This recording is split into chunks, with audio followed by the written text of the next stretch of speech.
Hey Bob, hope all was well. Sorry for the lateness of this video. It's been kind of a crazy week, and I had my dog here on Tuesday, and it was just kind of impossible to record videos with him.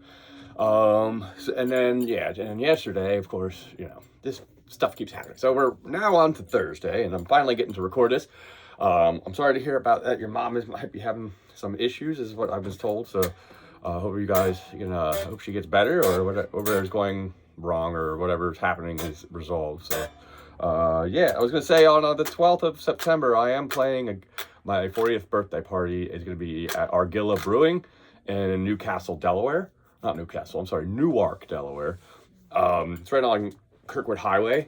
If you want to make it to that, it's gonna be from I think from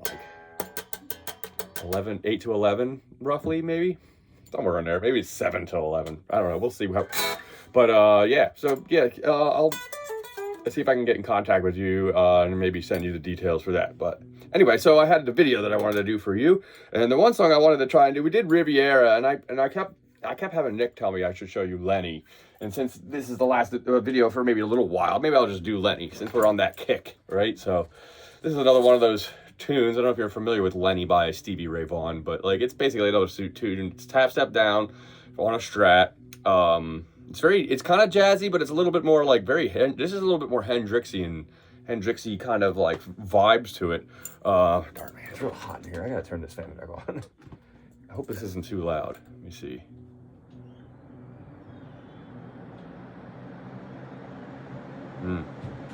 Well, I hope that's not too loud. I think I can just get a little louder. So the cool thing about the Lenny song, he wrote it for his then wife, Lenora. That's the story I heard about it. And basically they got him a guitar, and he wrote this song on it. Basically, the night he got that guitar they gave him. And so I'm pretty sure it's just a couple chords as far as the main part. So I'm already starting to hear.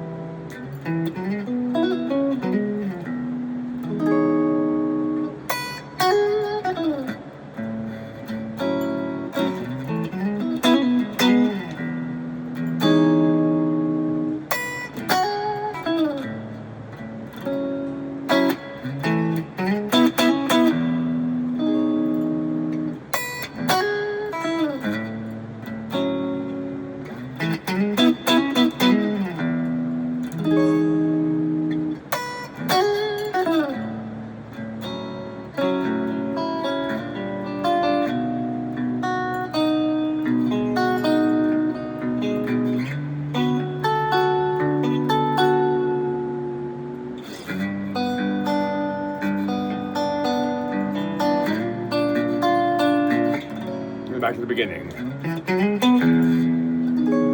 Basically, there's only two parts of this song.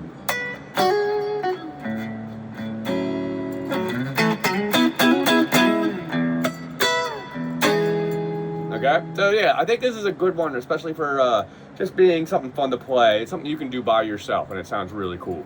So, and again, like Riviera, another one of those songs where you can it's not really one you can, you could play technically, because most of it is just, other than the turnaround, which is actually a lot easier than it sounds, that I did, where you kind of come here to this chord, an A6, oopsie, there you go, got it backwards.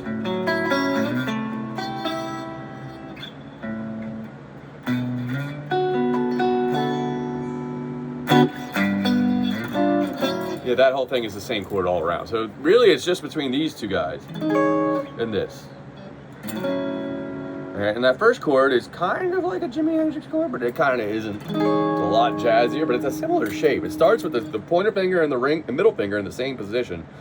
Okay, so this is your Jimi Hendrix chord here. You take from here, off of the 7th fret, you got your middle finger and the ring finger. The ring fingers move up to the 8th fret. This makes it from a dominant 7 to a major 7. Okay, and then the pinky goes from what would be,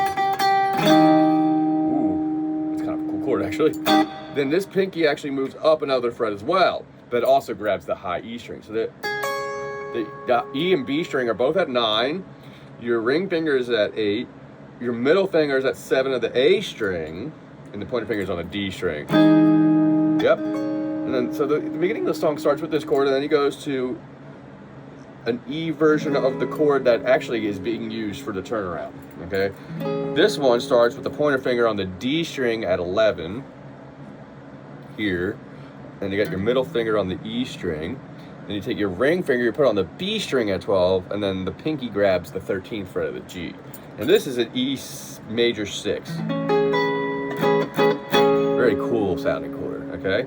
So this is actually the same chord as if you just slide this back over the 5th fret, where you have the middle finger and the ring finger on the 5th fret, pointer finger on the 4th. Same exact strings, pinky on the 6th of the G. That's where the turnaround starts. And actually, it's the second chord that bounces back between the 4th and the first one. So it goes like this first. Starts with... and then he starts a lick. All right, so let's just talk about the chords before we get into those licks. Okay, so he starts this chord, and then so once he gets out of the intro, which I just showed you, where he goes up to the E, he goes, and then he does the lick, okay? So then once he gets into this chord, it's just a 7, 7 on the B, to 9 on the B, back to 7 on the B, to 9 on the G. So it goes like... the A chord with pointer finger at 4 on the D, middle finger at 5 on the E, low E, ring finger on the B string at 5 with the ring finger, pinky on the G string at 6, okay? And then once you get done that, you play that chord. I go E, D, G, B, G. Then comes the lick. So I want to get to this next. It's actually pretty easy. This will start it out and honestly tie it back around every time. He does a lick where he slides from this A chord at the 5th fret. He grabs the 7th fret with the ring finger. So he slides 7 to 9 on the E string to 7 on the A string, and then he does the same thing on the A string up to 11. Then the pointer finger grabs the D string once you get to 11 at 9. So it's like... and it is the Curtis Mayfield thing, which is like a very Hendrixian kind of vibe. You know, but basically Hendrix did this a lot. It was a Curtis Mayfield thing, then it became a Hendrix thing. So from here, it does the Curtis Mayfield Hendrix kind of... and you can start the lick this way too. Sometimes I do it as... and from here, I'm doing like any combination of the Hendrixian thing, as long as it rhythmically fits inside the space. And I mean, the one I was doing, so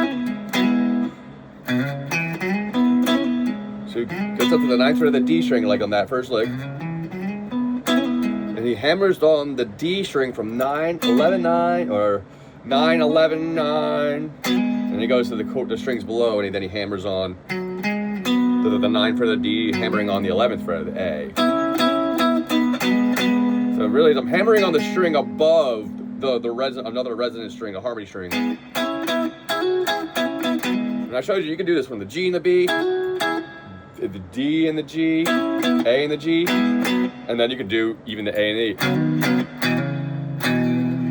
E. Okay? A lot of those little spots. So, I mean, you can kind of, and listen to what he's doing too. He does a couple things where, like, he'll add some different cool fills. So it's good to try and experiment inside of that little spot. Okay?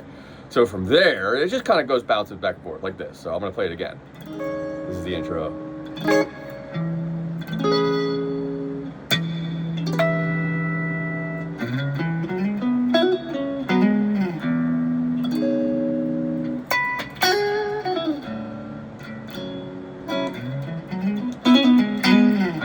Same thing. I'm just going to keep repeating it the same way every time. So I'm going to kind of drive it home. And then I did the opposite. I can't help it, my brain.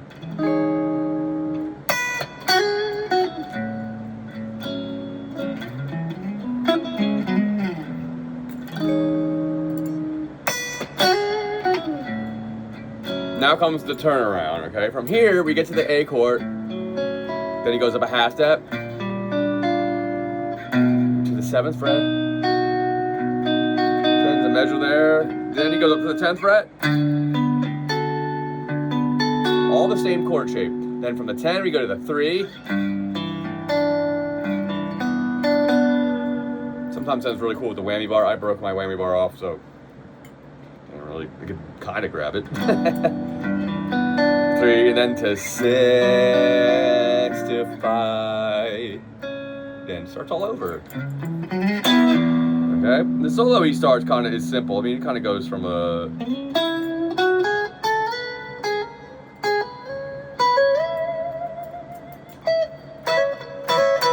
and he kind of gets into his.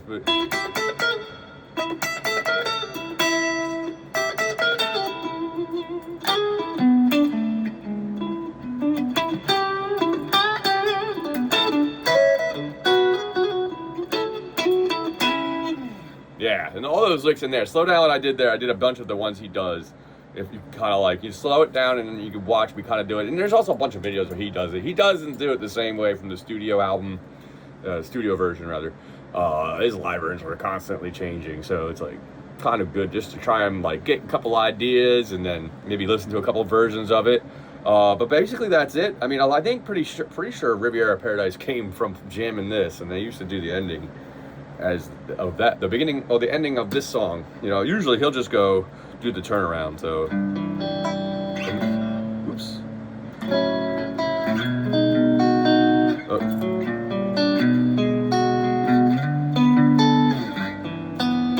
Then slowly.